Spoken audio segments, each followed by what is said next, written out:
Okay.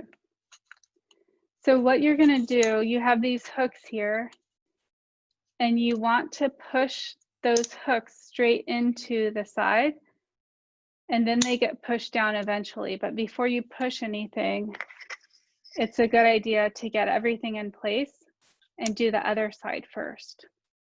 So you have two of these that go in the base of your loom, and you want the hooks of one to go towards the outside and then the hooks of the other to go towards the outside. They're identical. Excuse me, so it doesn't matter which one you use to do what. I'm going to put these in. And now for the front and the back, you can see these holes right here, and you can see one of them comes closer to this divot than the other one. You want to make sure it's identical on this side. So you can see this one, this is slightly off. So I'm going to just flip it around and make sure they're identical before I put it in here. So they should mirror each other. And now that I have one side done, I'll put the other side in, and they're pretty tight. I've taken mine apart a couple times, so it's loosened up. If it feels really, really tight and you have sandpaper, you could just sand down just a touch. But really, when you're pushing, try to push in between the pegs to get it into where it needs to go.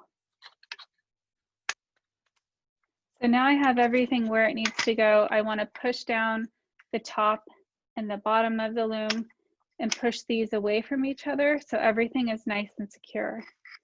Then I'm going to flip this over, and I'm going to take these two braces, and you can see there are those holes there. So these braces will go into the holes, and this helps the loom when you're threading it and there's a lot of tension. It helps hold the front and the back into place so the shape of your weaving does not get distorted. Okay, so we flip it around, and then the rigid heddle we'll put on after we thread the loom.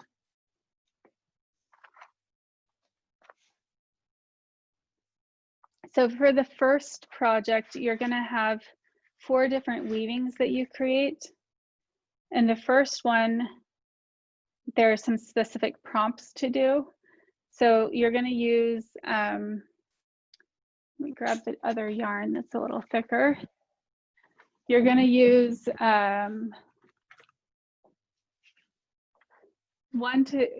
to 3 colors in the warp. So the warp is the thread that goes onto the loom and is stationary on the loom. So it goes up and down. And then the weft is the thread that goes in and out of the warp. So to start the warp, you're going to make a slip knot. And to do that, you'll take your thread and cross it so you have a loop. And then you want to take 2 fingers inside of that loop, and you can see there's a tail sticking underneath, and then this thread is coming on top of that tail. I'm going to take 2 fingers in through that loop and pull the tail as I hold on to these 2 threads, and so I get a loop here. And now with my loop, I can pull the tail and it makes it smaller. So I'm going to do that again. Cross over and then grab through to make a slip knot. And I'm going to post this on Beachboard too. If you need to watch it over and over again, you can. So now that I have that slip knot, I'm going to put it on the very end of the peg here, the very last peg, and tie it on. Let me zoom in for you. Actually, I'll just lift this up. Is that blurry? So you can see that's on the very last larger peg. So now as you're threading the loom, you want to make sure that you have tension on the loom, which means that the thread or the yarn needs to be somewhat tight. So I pull across and I'm going to go, there's a hole, the furthest left hole here or slot to the furthest left hole at the top. So I go up and then to the right. And when I go to the right, I'm taking my left hand and I'm pinching down on that yarn so that the tension remains.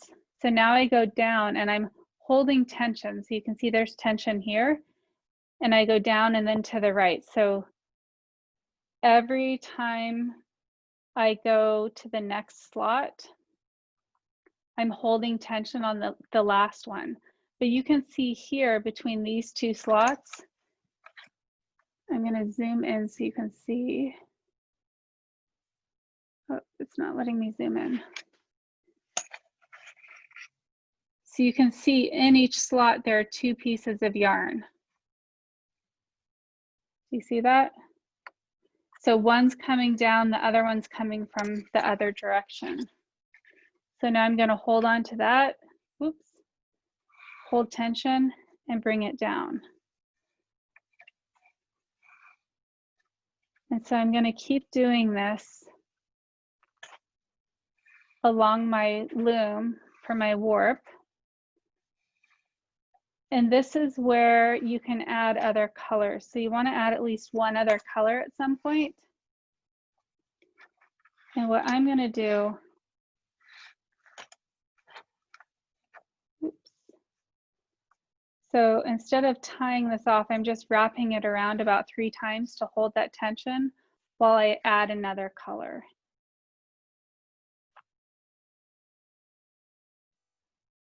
So to add another color, I'm going to start with the slip knot again. And I'm going to put it onto that last peg that the last yarn just came from. So this yarn came down and it's going to the right around a peg. And I'm just going to hold it there for now. Now this one ties onto that peg.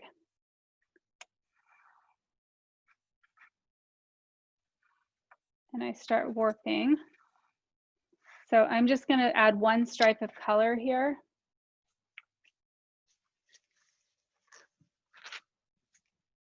So I'm going to cut Leslie? a fairly, yes. When I put the 2 wood strips on the back, they're not straight. They're slanted. So did I put a piece in wrong?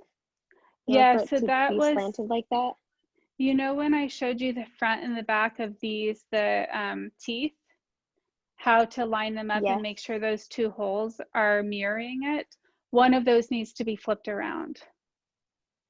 Okay. Does that make sense? Yes. Okay. So now that I have this warp, this new color, and I'm not going to add more of the gray, I'm holding the tension here with my finger as I go ahead and tie it on. So I just took this thread and it went under this piece of warp and it's on top of the rest of the warp. And now I'm going to pull it through that hole there.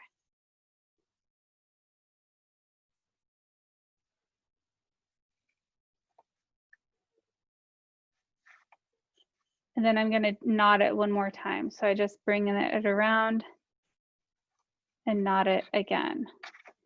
And you can see this string it should be coming to the left here, but it's moving over to the right. I'll fix that when I put the rigid heddle on. So I'm still going to make sure that I put this white thread back where it should go. So now the white thread I'm coming back to, I'm going to hold tension on it. And instead of going to the next peg here, I'm going to go around to where I ended with that gray thread and it comes up through there.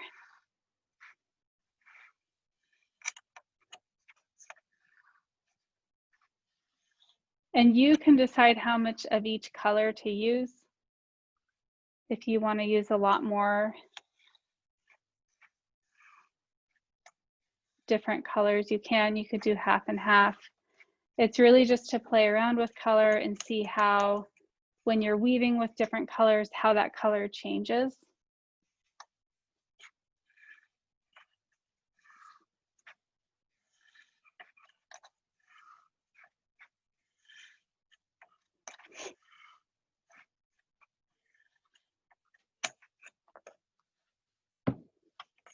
actually, I think I'm going to go ahead and add a little more color here.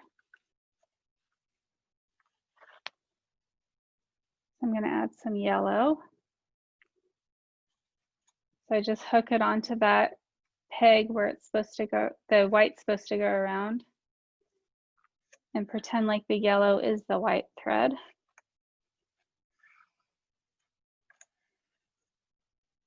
And I'm going to add some gray again.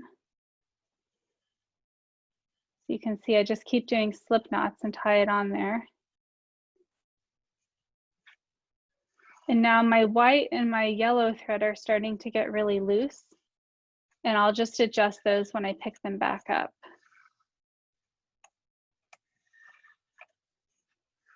Okay, so I'm done with the gray one for now. Actually, probably for good. I'm going to tie that on again. So as I tie it, I'm holding the tension with my other finger, my thumb.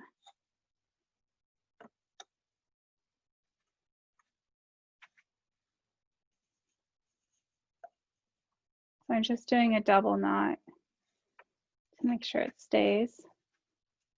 And now I'm going to pick up this yellow thread again. And so you can see how it was loose, and I just pulled it to make sure there's tension still. And now it's going back to the same peg where that I ended with the gray one. And I'm going to end the yellow one there.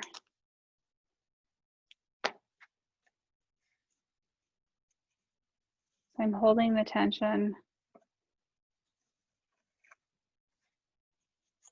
tying a knot here. Okay, now I'm going to warp the rest with the white thread. So I want to check the tension and make sure to pull a little bit before I bring that white thread all the way over to where it needs to go.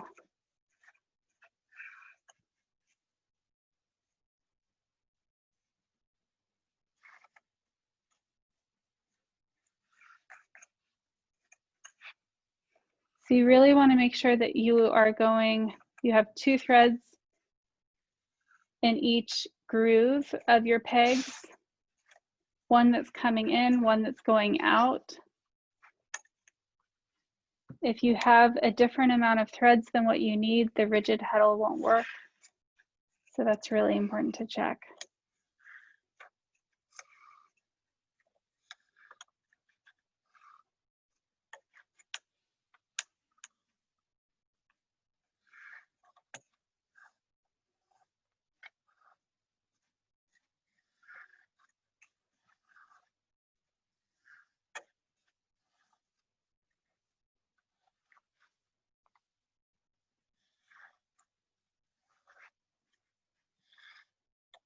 And a reminder, as you're doing this, you want to keep checking the tension to make sure it's not too spongy.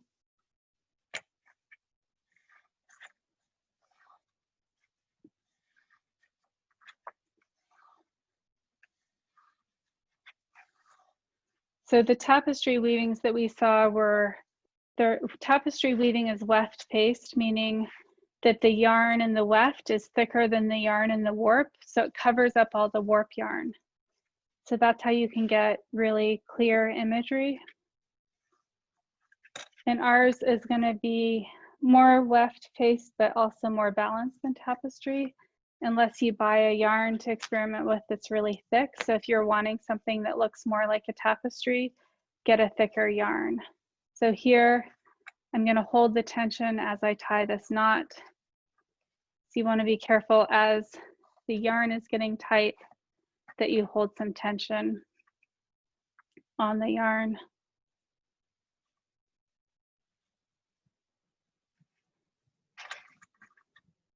So I've double knotted that. So now I have my warp on my loom. I'm going to put my hand across it and see that it's fairly even, all the tension. And then I'm going to put my rigid heddle. So you can see there are 2 sides of your rigid heddle. This side here has more wood on the top, and it should have 2 hooks. Mine only has 1, but it'll have 2 hooks. The bottom of the rigid heddle will not have a hook on yours. Mine has a tiny hook. So you're going to take the bottom and put it underneath your warp. And then you'll lift it, put it straight up to where these pegs are. and you can see that I can put the thread into each of these teeth of the rigid heddle. So I just line it up perfectly to the pegs on the loom, and there should be one thread per tooth of the rigid heddle. So I put it in and just tilt it straight up, and this will stay slightly there. Now the top gets put on top of the bottom one, and you can see that if you line the sides up and you tilt it and slide it down, it creates a hole for the yarn. So I'm going to show you when it's off the loom to explain how this works. And then I'll show you how to put these loops on. And it's probably a good idea to put your loops on your rigid heddle once or twice before you put it on with your yarn, because they're a little bit tight. So these loops here will slide over this hook, and then you want to make sure they go all the way around both parts of the rigid heddle to hold it together. Do you see that on both sides? And then if you look, if you can see, when you hold it up to the light, you can see right here, the way that these come together, there's a tiny hole and then a longer slot, a tiny hole and a longer slot. So what that does is it keeps one piece of yarn in that hole, and so it's stationary, and then you push down and it'll push down every other yarn, and then you pull up and it pulls up every other yarn so that you can weave with plain weave, and I'll show you that more while we're weaving. So I'm going to go ahead and put it back onto my warp. So you can see I line it up with the teeth, tilt it upwards, and so now all that yarn is in the teeth. And then I want to line the edges of my rigid heddle to the edges of the bottom rigid heddle, the top to the bottom, and just slide it in, and so it's all threaded. And now what I'm going to do is take these loops and line everything up so it's secure. So the hook, it goes into the hook first, and then down and around your rigid heddle. So that'll just stay on. So you can see here, I'm going to show you from the side view. When I pull, you can see how there's a shed that's created. This is what opens up for you to put yarn through. When I push down, you can see every other yarn. So it pushes these down instead of lifting them up. So every other yarn goes up and down. And this saves us a lot of work for weaving. Does anyone have any questions?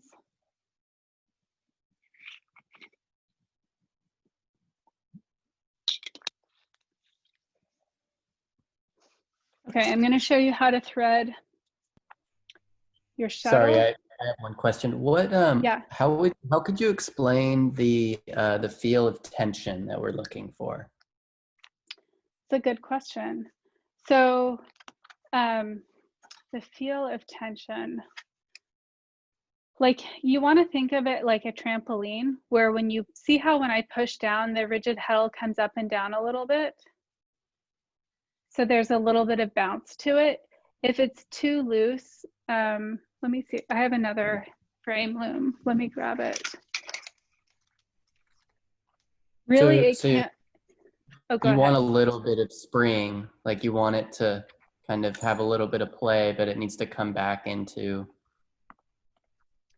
It's going to be really hard to make it too tight. The thing Okay. I would worry about more is having it too loose. So I'm going to do an example of it being too loose on this other frame loom.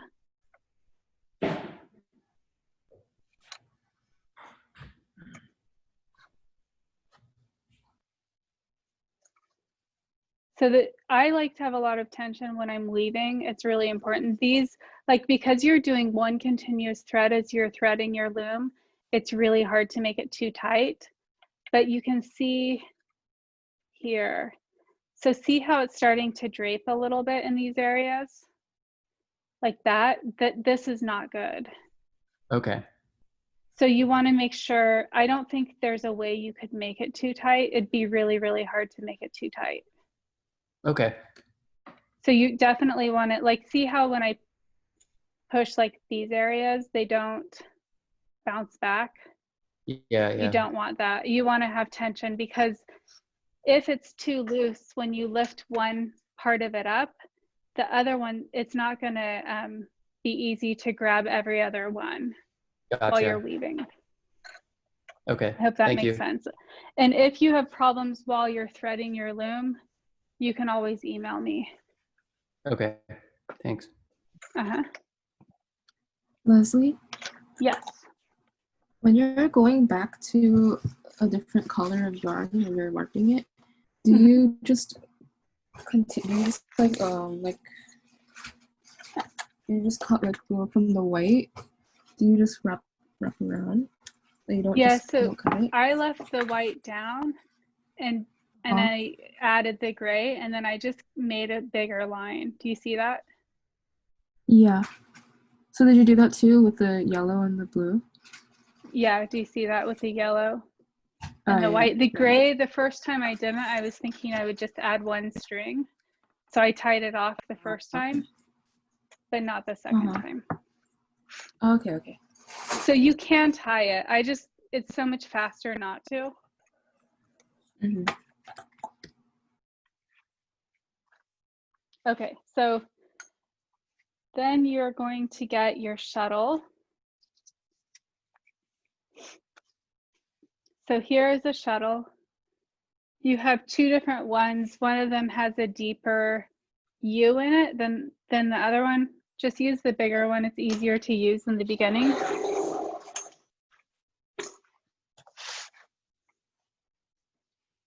Okay, so to thread or to wind your shuttle, you're just going to take your yarn and hold it in front of your shuttle and wrap it around. So I'm wrapping my thumb into this shuttle a little bit, and then I just let go. So once that tail gets wrapped, I can let go of it. I have a knot.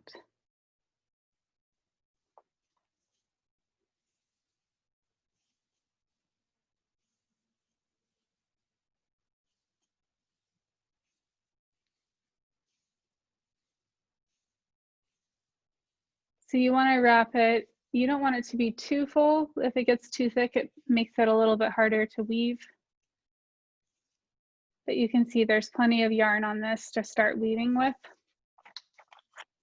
So now what I'm going to do for plain weave. So plain weave is a weave structure where every other thread goes over and then under and then over and under. And then on the next row, it's opposite. I'm going to show you this drawing real quick.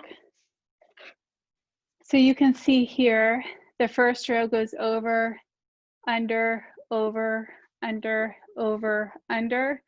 And then it's opposite on the next row where it goes under, over, under, over, under, over. And then you go back to over, under, over, under. Does that make sense? So this is the most basic of all the weave structures. And when we start weaving on the floor loom, there are different harnesses that you thread your thread through, and it'll lift different threads up. So for two harnesses, one harness would lift every other thread up. And if you look here, the first thread on the left side is down and the second one is up. And then when I push, the first thread stays up and the second thread goes down. So I'm going to weave by lifting, inserting thread through, the weft through, and pushing down and inserting the weft through. So just so you remember, and this is something you'll need to know, the warp is the thread that's on the loom. The weft is the thread that's inserted through the warp. Okay, so I unwind my bobbin or my shuttle just a little bit, enough to put it through the loom. So I'm going to start by lifting. And this is where your ruler comes in handy. If you don't have a ruler, you could use a piece of wood or something else. The ruler is my favorite for frame loom weaving. So I'm just lifting, and I want to make sure as I bring my ruler through here that I get every other thread up and every other thread is down. So I can look at this now, and you can see every other thread is on top of the ruler, and then the one next to it is underneath. So now the ruler is holding that in place, and once I turn it up on end, you can see how the shed gets so much bigger, and that allows me to pass my shuttle through the shed. So the shed is the space between the yarn as it's lifted. And then I'm going to put my ruler back down. And actually, you only need 16-inch ruler. That's what I have here. I'm going to beat this down. This is where a fork comes in handy, where you can take a fork and start beating your yarn down. I use my ruler a lot.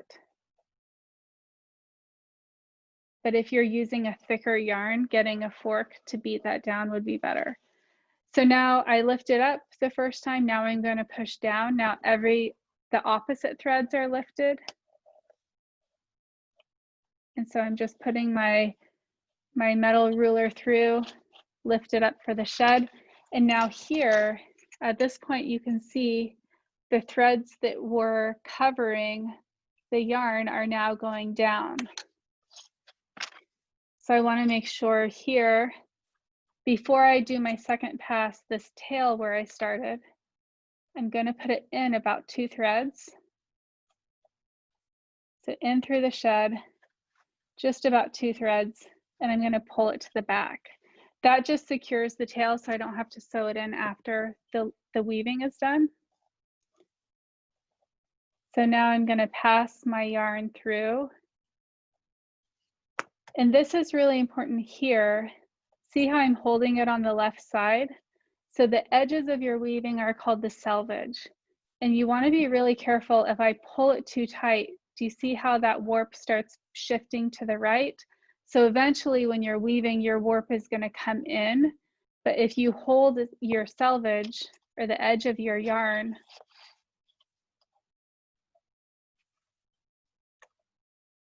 so it doesn't do that, that's helpful. So I can use my rigid heddle also to beat the yarn down. Now I'm pulling up. So I'm just plain weaving right now.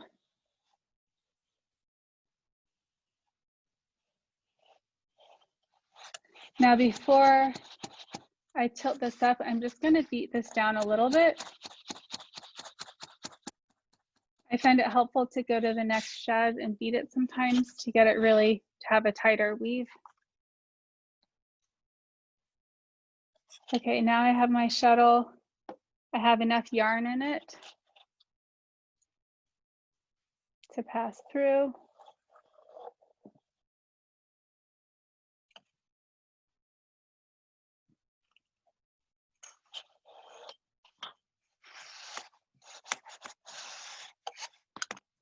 And if you forget, if you lift it up or push down the last time, you can just lift or push and see which yarn is lifted and do the opposite. So I'm just checking here. This is the opposite from last time.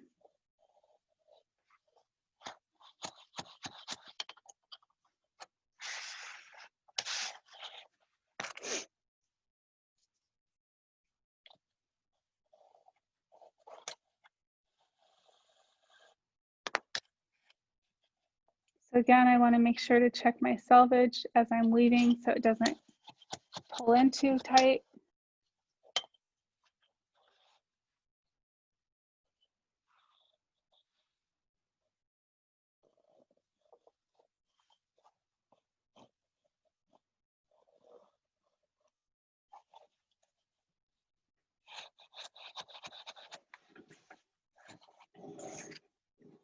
Okay, so now I'm going to switch colors.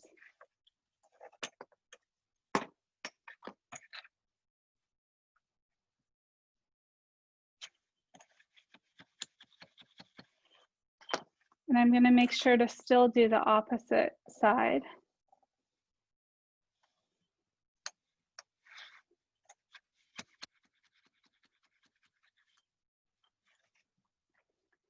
instead of winding a new shuttle, which you can do, I'm going to make a butterfly.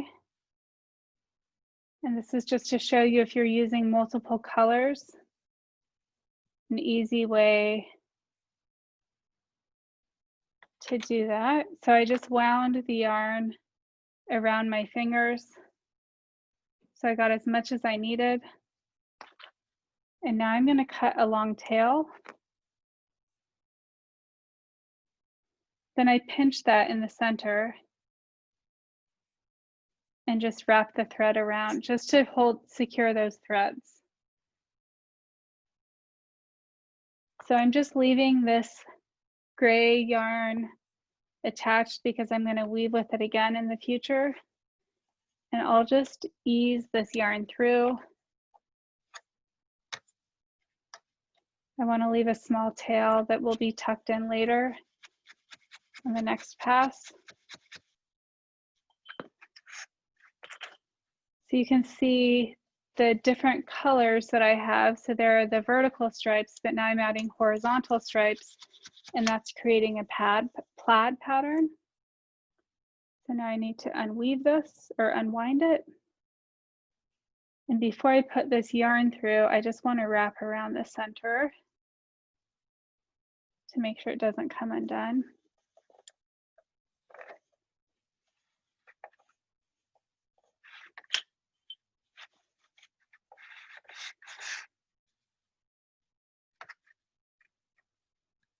And before I put this yarn too close to the bottom, I'm going to weave that tail in. So I just put it in a couple threads and pull it to the back. Now I just bring that there. So it's just doubled up in that one spot. Okay, so I'm going to stop with the yellow. And actually, I think I'm done with the yellow for quite some time. So I'm going to cut that tail.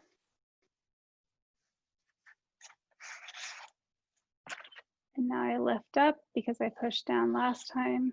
Nope. I'm going to push down. I'm going to go back to the gray. So because I only did a small amount of the yellow, and now to start the yellow, I'm going to put it through a couple threads, just like I finished the end at the beginning of it. So now I just take this gray, and you can see along the selvage, there's just a longer piece of yarn here, which is not going to bother me. If it bothers you, you can cut it and weave it back in.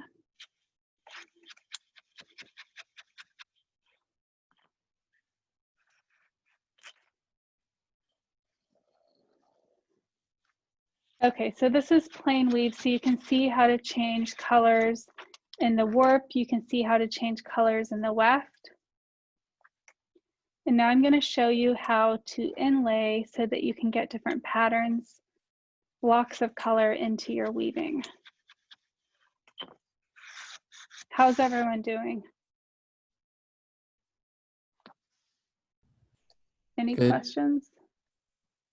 Still on the weaving part, threading the on.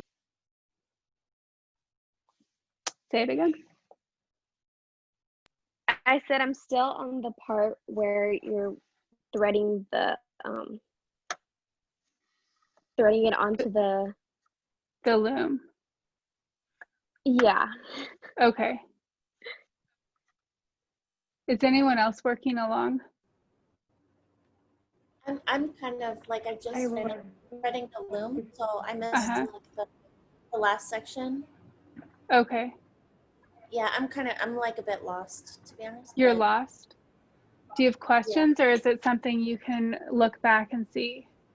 Well, I just figured I'd like watch the video after you post it and kind of go through it again, because like I just finished threading the frame loom, so like I haven't caught up with you at all. Okay. Okay, so real quick, I'm going to show you all. There's a mistake here. Is that focusing?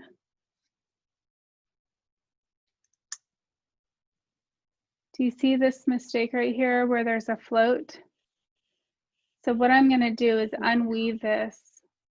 So what happened was when these lifted up, these three threads didn't lift. This can happen if the warp is not tight enough. And so I'm going to unweave it and see what happened so I can fix it. If you're further along in the weaving, it's much harder to fix it.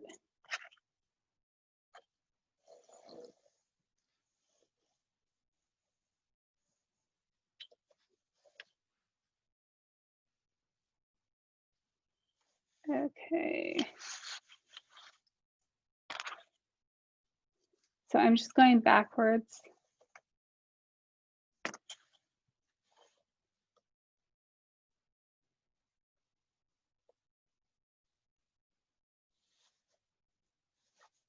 Okay, so right here, you can see these threads. When I push down, these ones were caught in the rigid heddle. They didn't go all the way up where they were supposed to. So I'm going to unweave this.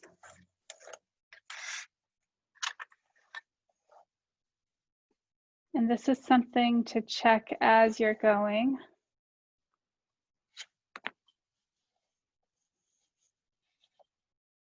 It's really messed up.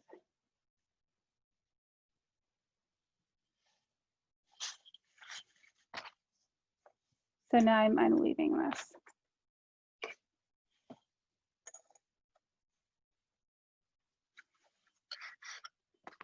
Okay. So now when I pick it up with my ruler, I want to be really careful in checking. If you go too fast, sometimes you can miss some threads.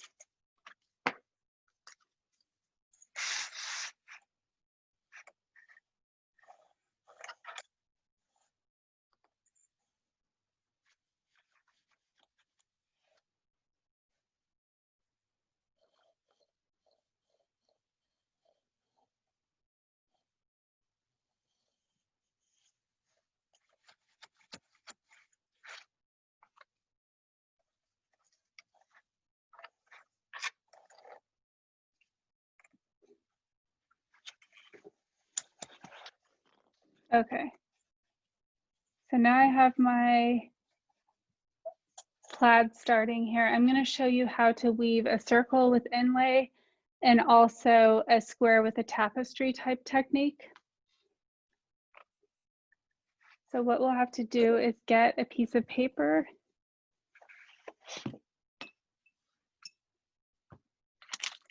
So for tapestry, underneath the weaving, you have a drawing, which is called a cartoon.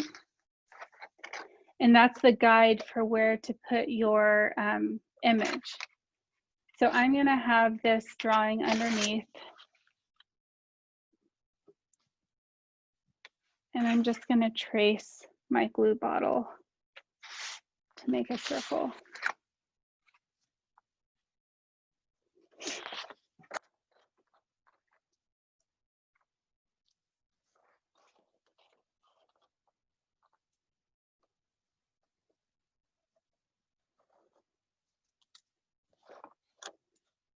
Then I'm going to do a square right here.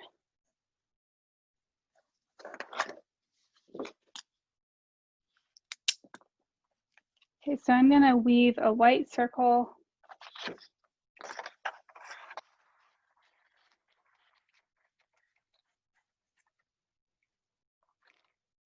I'm just laying this underneath and I can look directly on top of my weaving to see where the yarn to create that circle needs to go. Okay.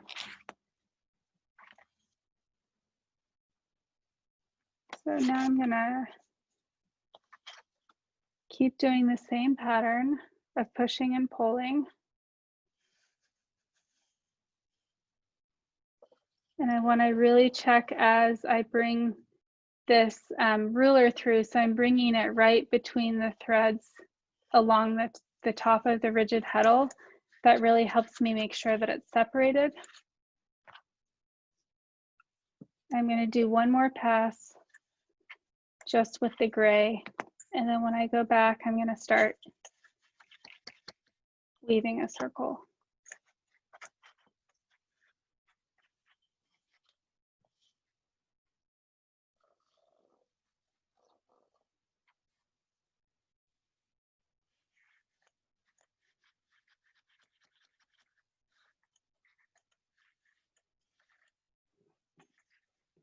Okay, so I'm going to look straight down and see where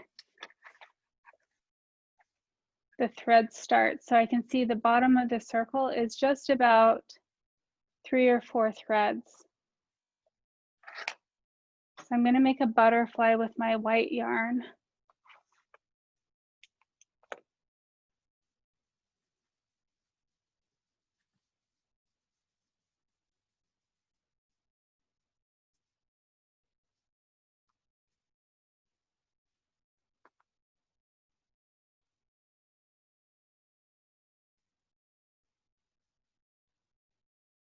So I wrapped it a bunch in the middle there. And now I want to be careful to keep my drawing in the same place every time. So I'm edging the edge of the paper on this right side to the edge of the frame loom. And this is where those other pieces of wood with the holes in them would come in handy to pick up this area. So I'm going to lift this up here.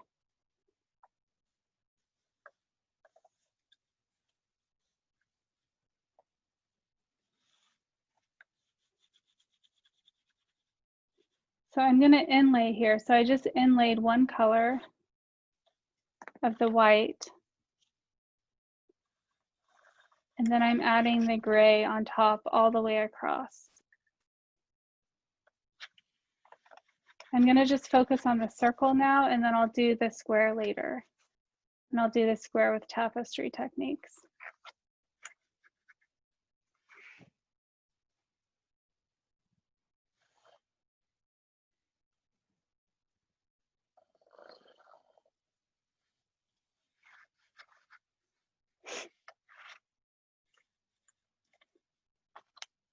So what I can do, and I should have done this before, was I can pull this thread to the back of the loom.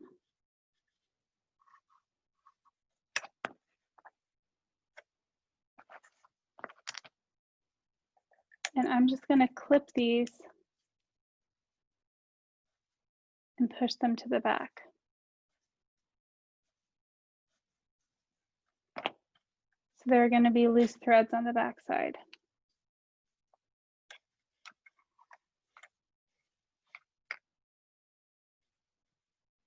Before I do that, I need to pick up my inlay.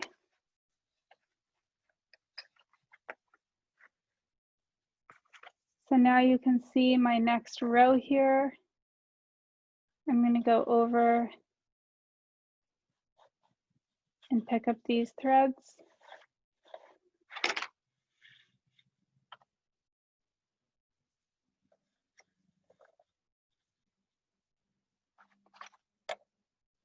And I'll put my thread through the back. This is much easier to do right now.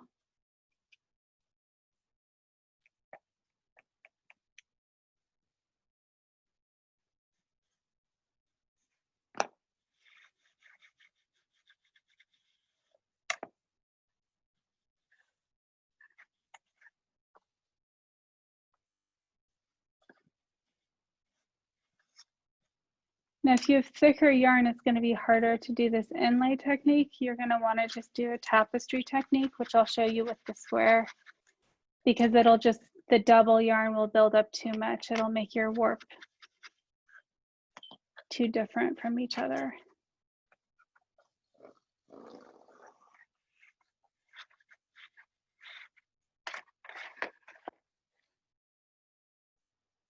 You can see each time I'm getting wider and wider.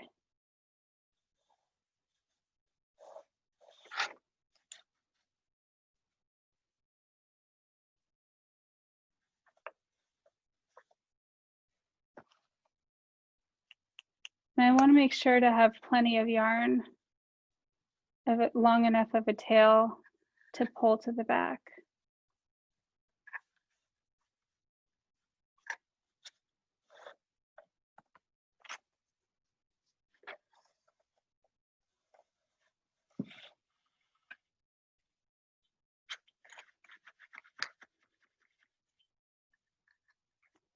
You can see that circle is starting to take place. Now I'm going to show you how to weave the square with tapestry. I'm going to abandon the circle right now just to show you this next step with the tapestry. So with the tapestry, I'm going to weave a square, and actually I don't need a cartoon for the square because it's just a square, but I'm going to use, you can see here the white is starting to show and form a circle. Here I'm going to build up this square, and this is where you're going to want to use a fork to beat it down, because I'm going to build up the square in one color, and then I'm going to go back with the other color and build up the side and then the rest of the weaving.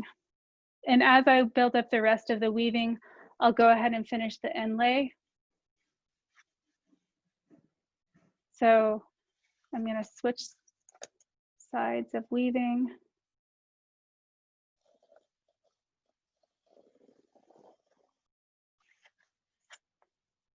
Oops.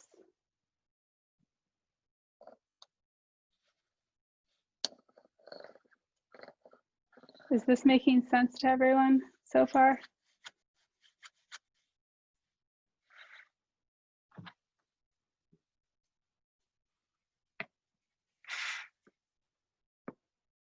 Okay, so what I'm going to do is I'm building up, actually I'm just going to start with the white first.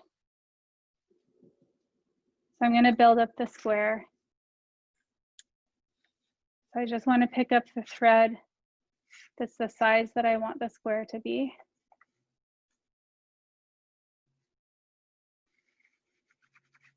I'm going to go ahead and put the tail to the back, just so I don't have to look at it.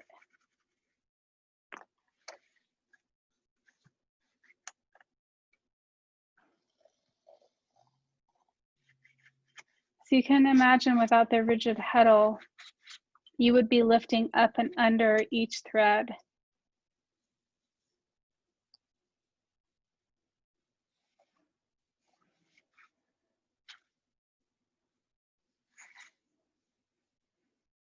So I'm just doing plain weave. And here, just like on the edges, you want to make sure not to pull too tight.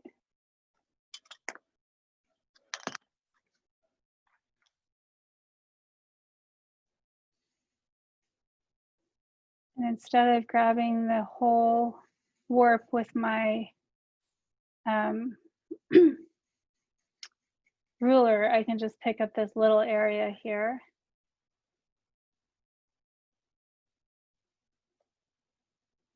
So I'll probably do a rectangle just for demo purposes.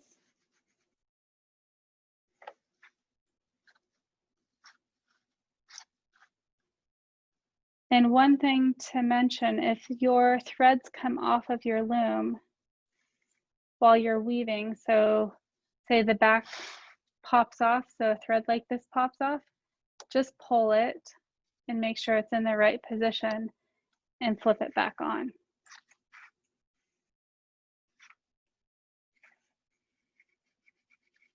So I have 4 passes right now. And so if I wanted it to be a total square, it would go all the way up. But for the sake of the demo, I'm not going to do that, so you don't have to sit and watch the whole thing. But now what I want to do is where that square ends here, I want to make sure to pick up these threads and build up 4 layers of this gray yarn, because I want it gray on either side.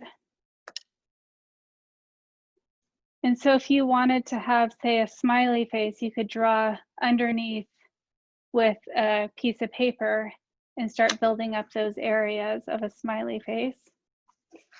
And this is where a fork comes in handy. And you just go in and start beading your yarn down.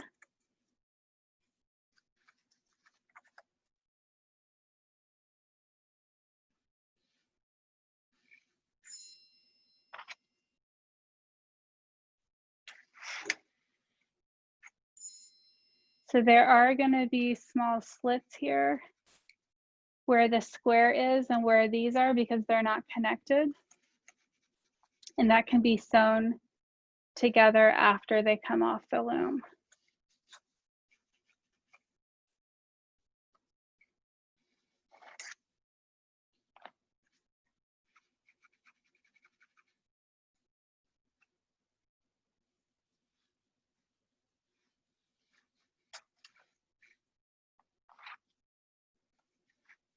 Okay, so I have 4 passes here. So you can see now it's building up the gray here.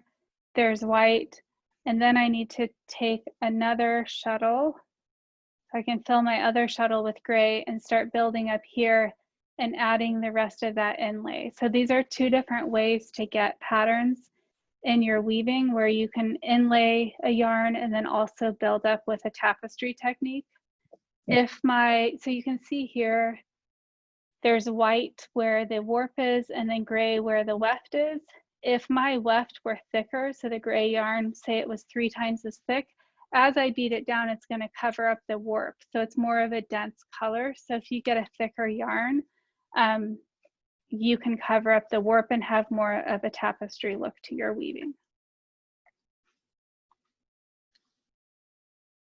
Okay.